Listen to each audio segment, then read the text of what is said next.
আসসালামু আলাইকুম। এই হচ্ছে আমার ষাঁড় গরু তিনটা আর গাবি। আর এগুলো আমাদের গাবি। এই গাবিগুলো দেখতে পাচ্ছেন। গাবিগুলো গাবি এই এখন বর্তমান যেটা দেখা যাচ্ছে এর 5 মাস প্রেগন্যান্ট এখন চলছে। যেটা দেখা যাচ্ছে এটা হচ্ছে 5 মাস চলতেছে রানিং।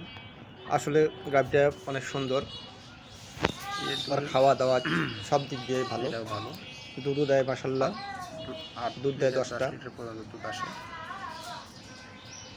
আর হিটেও আসে তাড়াতাড়ি। আর ওই যে সামনে যে বড়টা দেখা যাচ্ছে এইটা মনে করেন যে বাচ্চা দেওয়ার হাইস্ট 2 মাস হলো, 60 দিন লাগে, কনসেপ্ট করছে। এর উপরে যায় না, এর আগেই বাচ্চা দেয়, কনসেপ্ট করে। যাই হোক, মোটামুটি আল্লাহর রহমতে ভালো আছে গরুগুলো। ওটা একটু সমস্যা আছে, গরুগুলো খাচ্ছে ঠিকভাবে, দুধ দেয় ভালো। আর এখন যেটা দেখা যাচ্ছে এটা বর্তমানে 2 মাস প্রেগনেন্ট, প্রায় 13 এটা মাস একটু সমস্যা আছে। এটা এটা 13 মাসের নিচে কনসেপ্ট করে না। আলহামদুলিল্লাহ মোটামুটি সব দিক দিয়ে ভালো আছে।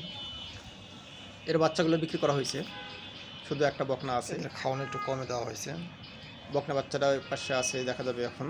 তবে আর বকনাটা অলরেডি ভালো আছে ইনশাল্লাহ। খাওয়ানো ভালো আছে, কিন্তু আমরা কমাইছি একটু খাবার। প্রায় বয়স চলতেছে এখন বর্তমানে 13 মাস, কিন্তু 13 মাসের মধ্যে 2বার হিটে আসছিল। যাই হোক, মোটামুটি আমাদের কিন্তু চলছে, বীজটা হয়নি আল্লাহর রহমতে, আপনাদের দোয়ায়। ওর সাইজই ছোট অনেক, দেখি সামনে এই জন্য কী করা যায়, আপনারা দোয়া করবেন। আশা করতেছি সামনে 2-1 মাস পরে যদি আবার 15 দিন পরে হিটে আসবে, আশা করা যায়। এবার হিটে আসলে পরে ইনশাল্লাহ এই দিয়ে দেবো এটাকে। এই পিচ্ছু অলরেডি 2বার হিটে যাচ্ছে। পিচ্ছু অনেক দুষ্ট, হয়নি, সাইজে ছোট দেখি, অনেক শয়তানি করে, কিন্তু ও রশিতে বাদ দিলে হিটে রশি কেটে দেয়, আল্লাহর রহমতে। ওই জন্য চেন লাগাইছি। এখন আর দুষ্টামি করতে পারে না, ওর দাঁতের যে ধার, অনেক ধার, ও মায়ের রশি কাটে। এ পাশে যত মোটা রশি দিয়ে বাঁধো, ও রশি কাটিয়ে বের হয়, দুষ্ট বেশি, ওই জন্য ওটা চেন লাগাই রাখছি। যাই হোক, মোটামুটি আলহামদুলিল্লাহ ভালো আছে গরুগুলো, খুব ভদ্রভাবে থাকে। আর ওই সাইডে দেখা যাচ্ছে আমাদের। আর দ্বিতীয়ত কথা হচ্ছে, আমার ষাঁড় গরুগুলো হালকা পাতলা কিছু খাবার রেখে দিচ্ছি, ভালো, আর খাবার সংগ্রহ করে রাখছি আমরা।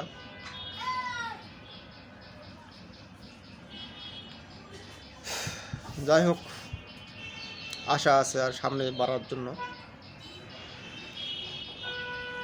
আল্লাহ ভরসা, আল্লাহ যে সহায় থাকে, সামনে আরও গরু বাড়বে ইনশাল্লাহ।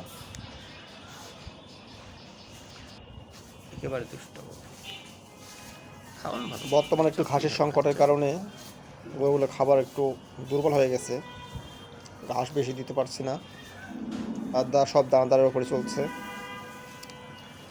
আর দানাদারের সঙ্গে কিছু এখন ভুট্টার গাছ দিচ্ছি, আপনারা দেখতে পারবেন সামনের ভিডিওতে ভুট্টা গাছ কেমন করে আমরা প্রসেসিং করি এবং গরু কেমন খায়।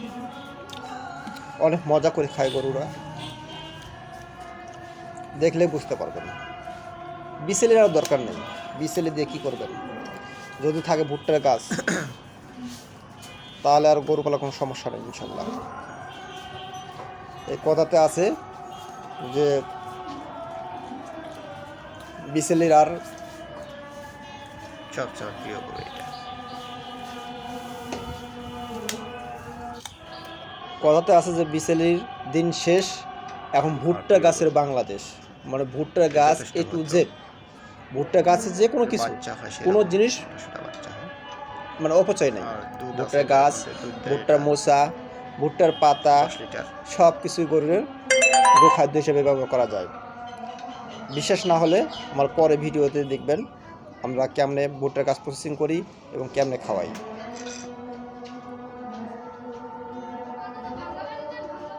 আর সামনে আমাদের খাবার ওই যে সাইলেজ করে রাখা আছে।